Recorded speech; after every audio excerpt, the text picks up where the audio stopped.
बहुत समय पहले की बात है। काशीपुर गांव में श्यामलाल अपनी बेटी के साथ रहता था। उसकी आर्थिक हालात बहुत खराब थी। वो बहुत गरीबी में जीवन व्यतीत कर रहे थे। उसके ऊपर बहुत कर्ज था। एक दिन की बात है, श्यामलाल के घर जमींदार मांगी लाल आता है। ए श्यामलाल, बाहर निकल। तुझे कर्ज दिए हुए सालों बीत गए हैं। तूने अभी तक मेरे पैसे नहीं लौटाए। मुझे आज मेरे पैसे चाहिए, नहीं तो मैं तुम सबको धक्के मारकर घर से बाहर निकाल दूंगा। आज मैं तुम्हारी एक भी नहीं सुनूंगा। माफ कर दीजिए साहब, कल मेरा बेटा शहर से लौटने वाला है। मेरा बेटा आते ही मैं सबसे पहले आपके सारे पैसे लौटा दूंगा। सिर्फ 2 दिन की मोहलत और दे दीजिए जमींदार साहब। बस अब बहुत हो चुका। तुम्हें बहुत मोहलत मिल गई। हर बार तुम यही बोलते हो कि तुम्हारा बेटा आने वाला है। सालों बीत गए, लेकिन तुम्हारे बेटे ने गांव में कदम तक नहीं रखा। लगता है तुम्हारी नीयत खराब हो चुकी है। तुम मेरे पैसे लौटाना ही नहीं चाहते, और ना ही तुम्हारा कोई बेटा आने वाला है। मैं अब कुछ नहीं सुनूंगा। मुझे मेरे पैसे अभी चाहिए, नहीं तो इस घर से बाहर निकलो। नहीं सरकार, दया कीजिए। अगर 2 दिन में आपके पैसे नहीं मिले तो हम खुद ये घर छोड़ देंगे, लेकिन 2 दिन रुक जाइए। अच्छा ठीक है, मैं तुम्हें आखिरी 2 दिन की मोहलत देता हूँ। अगर 2 दिन में मेरे पैसे मुझे नहीं मिले तो तुम्हारा सारा सामान बाहर फेंक कर तुम्हें भी इस गांव से बाहर फेंकवा दूंगा। ऐसा बोलकर जमींदार वहां से चला जाता है। गोरी अपने पिता से कहती है, पिताजी, भैया 2 दिन में आ जाएंगे ना? अगर इस बार भैया नहीं आए तो जमींदार तो हमें गांव से निकलवा देगा। इस बार वह हमारी एक भी नहीं सुनेगा। आज वह बहुत गुस्से में था। आपने देखा नहीं, वह तो आज ही हमें निकाल देता। वो तो अच्छा हुआ उसने हमें 2 दिन की मोहलत दे दी। तुम फिक्र मत करो बेटी, संजय ने कहा है वो आता ही होगा, और उसने पैसों का इंतजाम भी कर रखा है। वह आते ही मैं जमींदार के सारे पैसे लौटा दूंगा। फिर फिक्र करने की कोई बात नहीं। 2 दिन बीत जाते हैं। 2 दिन के बाद श्यामलाल के घर एक आदमी आकर बोलता है, अरे श्यामलाल, तुम्हें खबर मिली कि नहीं? क्यों, क्या हुआ? जिस कारखाने में तुम्हारा बेटा काम करता था, उस कारखाने में बहुत भीषण आग लगी थी, जिसमें उस कारखाने में काम करने वाले जितने भी लोग थे, सारे के सारे बहुत बुरी तरह से जल गए। और खबर मिली है कि उसमें से कोई नहीं बचा, और उसी कारखाने में तुम्हारा बेटा भी काम करता है। ये सुनकर श्यामलाल के ऊपर दुखों का पहाड़ टूट पड़ता है। 2 दिन बाद उनके गांव में एक आदमी सूटकेस लेकर आता है और वो जमींदार से पूछता है, अरे भाई साहब, ये श्यामलाल का घर कहाँ है? क्या आप मुझे बता सकते हैं? तुम कौन हो और कहां से आए हो? इस गांव के तो नहीं दिखते। आप तो जानते ही होंगे कि 2 दिन पहले पास ही के शहर में एक कारखाने में आग लग गई थी, जिसमें सभी लोगों की मौत हो गई थी। उसी घटना में श्यामलाल के बेटे की आग लगने की वजह से मृत्यु हो गई थी। बेचारा दूसरे दिन गांव आने ही वाला था। उसने इतने सालों तक बहुत मेहनत करके बहुत सारा धन जमा कर लिया था। वो सब लेकर घर आने वाला था। उससे पहले ये दुर्घटना हो गई, और कारखाने के मालिक ने उनके परिवार वालों के लिए भी पैसे दिए हैं। मैं उसके वही पैसे उसके पिताजी श्यामलाल जी को देने आया हूं। ये सुनकर जमींदार के मन में लालच जाग जाता है और वो सोचता है, क्यों ना मैं इसे बोल दूं कि मैं ही श्यामलाल हूं और इससे पैसे ले लूं। वैसे भी श्यामलाल ने मुझसे कर्ज लिया है, वो खुद तो मुझे चुकाने से रहा। मैं इसी से ही पैसे ले लेता हूं, जिससे मुझे कर्ज का पैसा भी मिल जाएगा और मेरा काम भी बन जाएगा। इसके लिए मुझे इसे यहीं से भगा देना होगा, ये श्यामलाल तक पहुंच ही ना पाए। अरे भाई, मैं ही श्यामलाल हूं, और जिसकी बात तुम कर रहे हो वो मेरा ही बेटा था। अच्छा हुआ भाई साहब आप मुझे यहीं पर मिल गए, वरना मुझे पूरे गांव में कहां कहां भटकना पड़ता। ये लीजिए आपकी अमानत, अब मैं चलता हूं। ये कहकर वो आदमी वहां से चला जाता है और जमींदार वो सूटकेस लेकर अपने घर चला जाता है। और जैसे ही वो सूटकेस खोलकर देखता है, उसमें ढेर सारे पैसे होते हैं। जमींदार ये देखकर बहुत खुश हो जाता है। उधर श्यामलाल की हालात और खराब हो जाती है। मुझे तो कुछ समझ में नहीं आ रहा। अब हमारा गुजारा कैसे होगा? हम तो पूरी तरह से संजय के भरोसे पर थे, लेकिन पता नहीं ईश्वर ये कैसी परीक्षा ले रहा है। संजय ही तो हमारा सहारा था, भगवान ने उसे भी हमसे छीन लिया। भगवान इतने कठोर दिल कैसे हो सकते हैं? कभी कभी लगता है कि ईश्वर है ही नहीं। अगर होते तो हमारे साथ इतना सब नहीं होता, जबकि हमने किसी का कुछ नहीं बिगाड़ा। पिताजी, आप चिंता मत कीजिए, मैं भी काम में आपका हाथ बटाऊंगी। हम कुछ ना कुछ करके जमींदार का कर्ज लौटा ही देंगे। आप फिक्र मत कीजिए, नहीं तो आपकी तबीयत और भी खराब हो जाएगी। गोरी दूसरों के घर में काम करने और खाना बनाने का काम करने लगती है। इसी तरह से कुछ दिन बीत जाते हैं। एक दिन गोरी पानी लेने जमींदार के कुएं पर जाती है और उसी दिन जमींदार के दोस्त का एक लड़का जमींदार के घर आता है। वो गोरी की ओर देखता है और गोरी को पसंद करने लगता है और जमींदार से बोलता है, क्या आपने पहचाना? मैं आपके दोस्त हुकुम चंद जी का बेटा हूं। मेरा नाम विशाल है। अरे बेटा विशाल, तुम कितने बड़े हो गए हो। तुम्हें जब पिछली बार देखा था तो तुम बहुत छोटे थे, इसलिए चेहरा थोड़ा पहचान नहीं पाया। बोलो बेटा, कैसे आना हुआ? वो क्या है ना चाचा जी, दरअसल पिताजी ने एक जमीन का सौदा करने के लिए मुझे यहां भेजा था। वहीं जमीन देखने के लिए मैं आया था।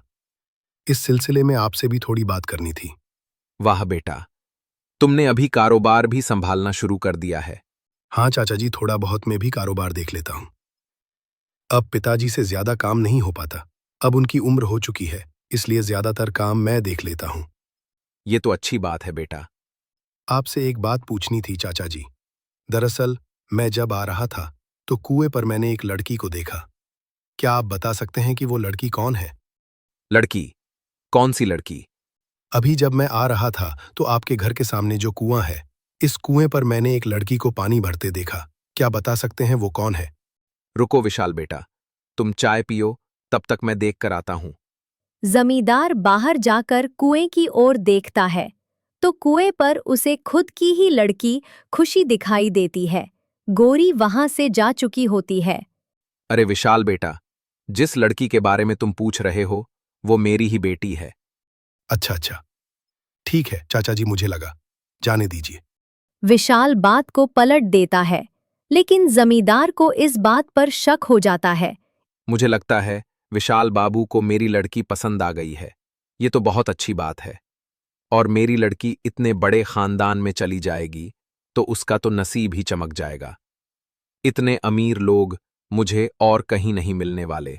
इतना सोचकर जमींदार मन ही मन बहुत खुश हो जाता है। तभी विशाल बोलता है, चलिए चाचा जी, मैं अब निकलता हूं, मुझे देर हो रही है। नहीं नहीं बेटा, 1-2 दिन रुक कर जाओ, जरा गांव की भी शुद्ध हवा में रहो। शहर तो रोज ही रहते हो, हमें भी तुम्हारी खातिरदारी करने का थोड़ा मौका दो।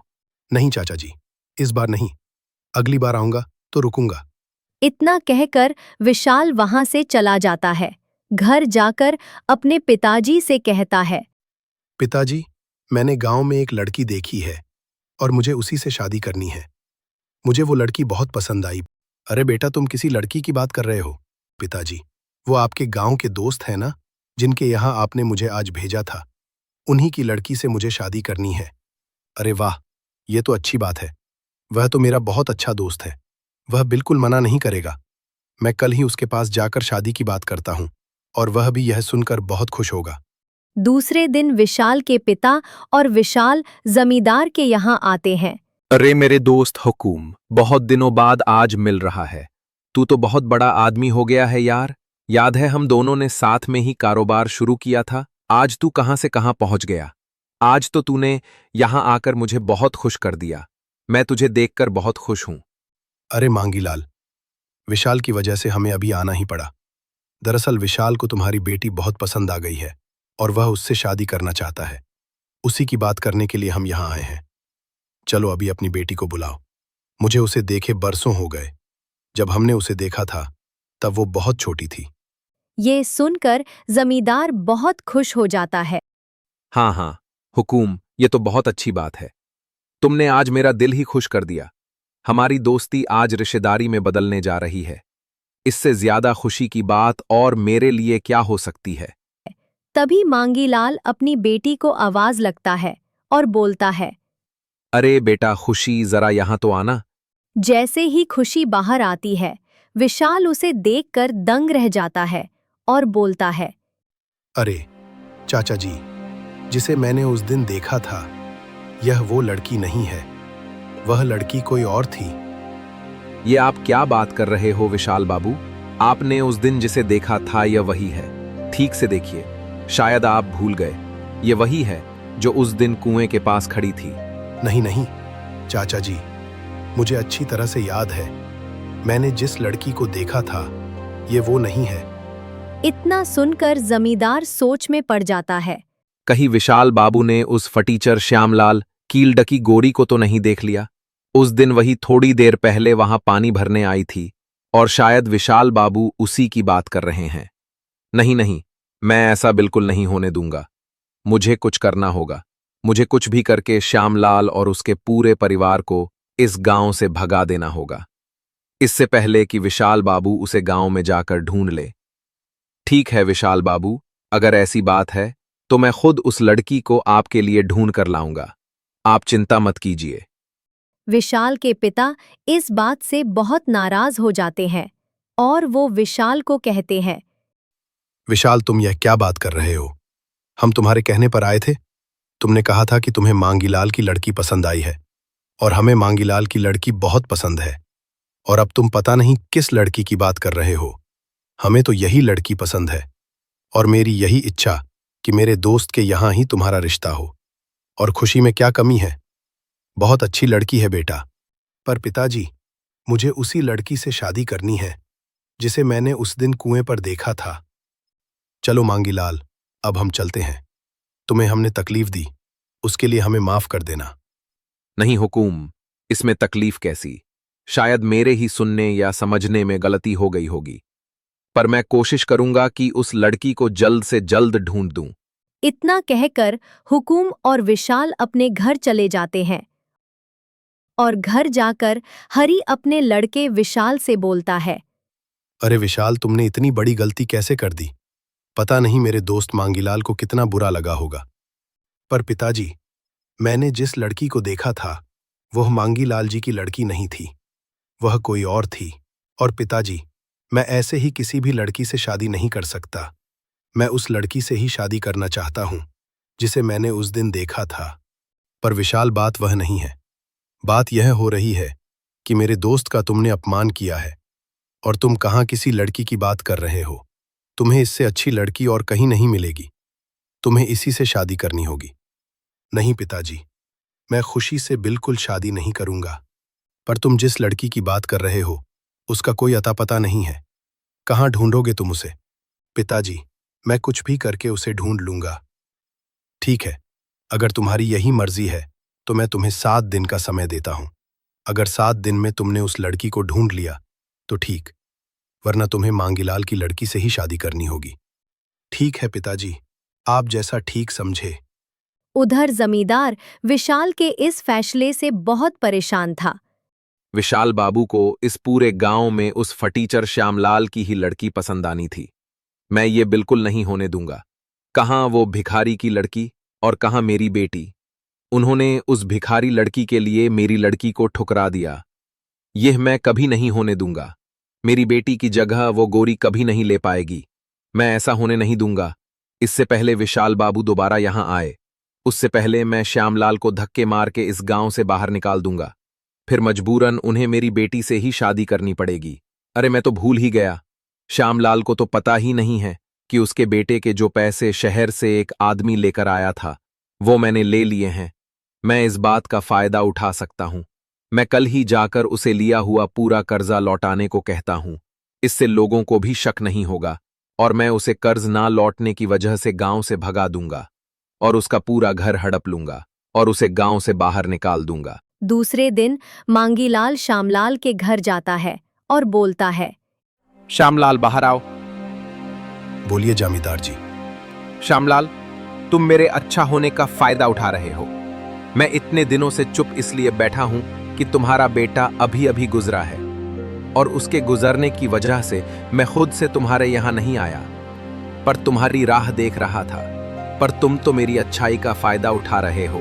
अब मैं कुछ नहीं सुनने वाला।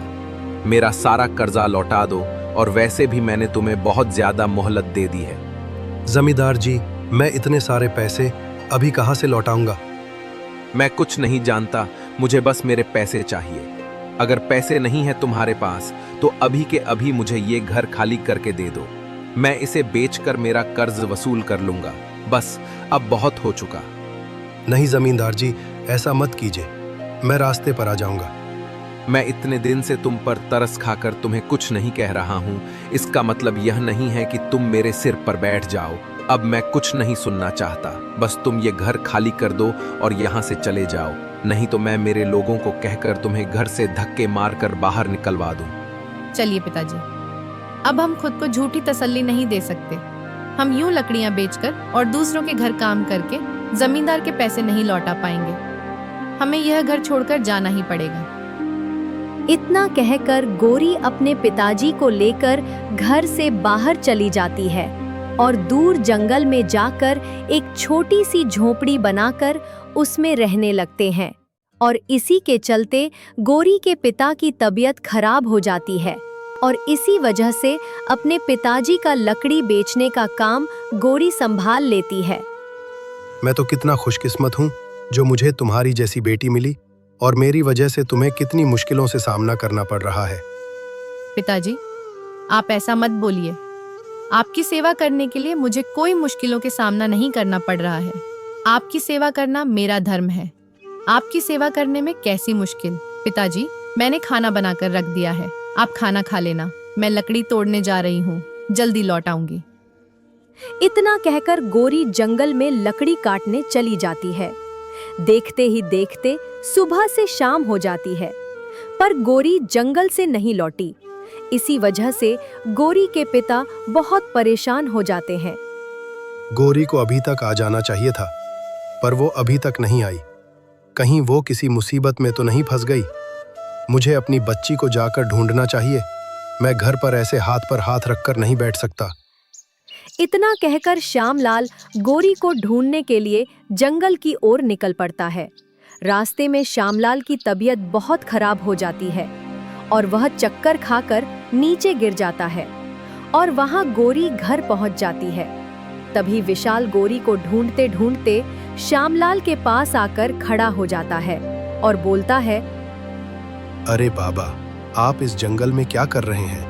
आपकी तो तबीयत भी बहुत खराब लग रही। विशाल श्यामलाल को वो उठाता है और किसी तरह उठाकर एक पेड़ के नीचे बिठा देता है और बोलता है, आपकी तो तबीयत भी बहुत खराब लग रही है। अरे बेटा, मैं अपनी बेटी गोरी को ढूंढने के लिए जंगल में जा रहा था। वो लकड़ियां तोड़ने गई थी, पर अब तक नहीं लौटी। पता नहीं कैसे मुझे चक्कर आ गए। कोई बात नहीं बाबा, बस आप मुझे आपका घर का पता बताइए, मैं आपको आपके घर छोड़ देता हूँ। तभी अचानक विशाल श्यामलाल को लेकर गोरी के घर के अंदर आता है और जैसे ही विशाल की नजर गोरी पर पड़ती है, गोरी को देखकर विशाल चौंक जाता है और मन ही मन बहुत खुश भी हो जाता है। पिताजी, आप ठीक तो है ना? आप कहाँ गए थे? मैं तुम्हें ढूंढने बाहर गया था। पता नहीं कैसे मुझे चक्कर से आ गए थे और मैं बीच राह पर गिर गया था। तभी इन्होंने मेरी मदद की और मुझे घर तक लेकर आए। अगर ये वहां नहीं होते तो पता नहीं मेरा क्या होता। आपका बहुत बहुत शुक्रिया। आपने मेरे पिताजी की मदद की। मैं हमेशा आपकी शुक्रगुजार रहूंगी। बाबा, आप गांव के बाहर इस जंगल में इस ऐसी छोटी सी झोंपड़ी बनाकर क्यों रह रहे हैं? तब श्यामलाल अपनी सारी आप बीती बताता है और जमींदार की सारी करतूत भी बता देता है और अपना बेटा कारखाने की आग में खो दिया यह भी बताता है। यह सुनकर विशाल बोलता है, बाबा, वो कारखाना मेरा ही था। मैं ही उस कारखाने का मालिक हूं। दरअसल तकनीकी खराबी की वजह से वह आग लगी थी। उसमें काफी लोग मारे गए थे, लेकिन मैंने मुआवजे के तौर पर सभी परिवारों को 4-4 लाख भिजवाए थे। क्या आपको वह पैसे नहीं मिले? बेटा, यहां तो कोई भी नहीं आया, हमें कोई पैसा नहीं मिला। अगर मिल जाते तो तुम ही सोचो हम यहाँ जंगल में हो क्यों होते। यह सुनकर विशाल को धक्का सा लग जाता है। विशाल बोलता है, ऐसे कैसे हो सकता है? मैंने तो अपने आदमी को कहकर पूरे पैसे भिजवाए थे। जरूर कुछ गड़बड़ है। मुझे इस बात का पता लगाना पड़ेगा। बाबा, अब बिल्कुल फिक्र मत कीजिए।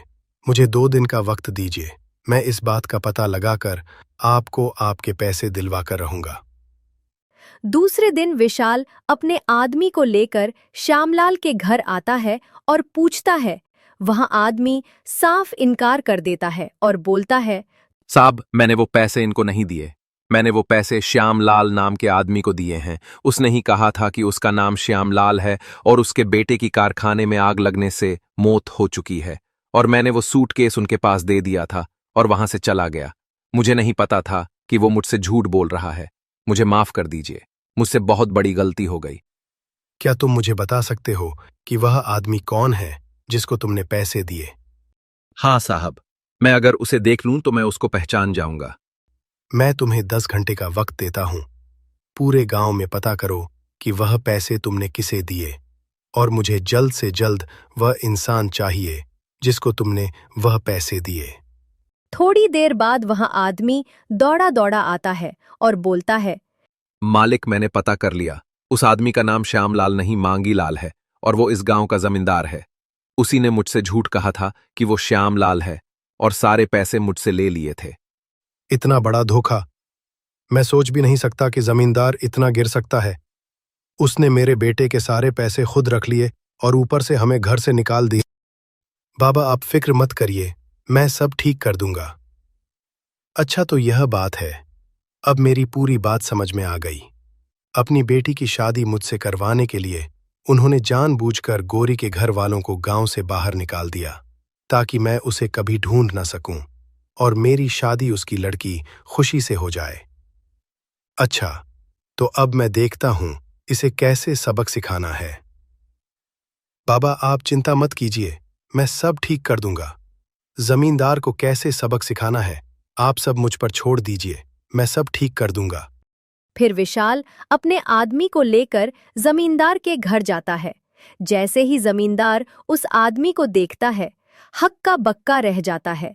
तभी वह आदमी बोलता है, साहब, यही है जिसने मुझे कहा था कि ये श्यामलाल है। मैंने इसी को पैसे दिए थे।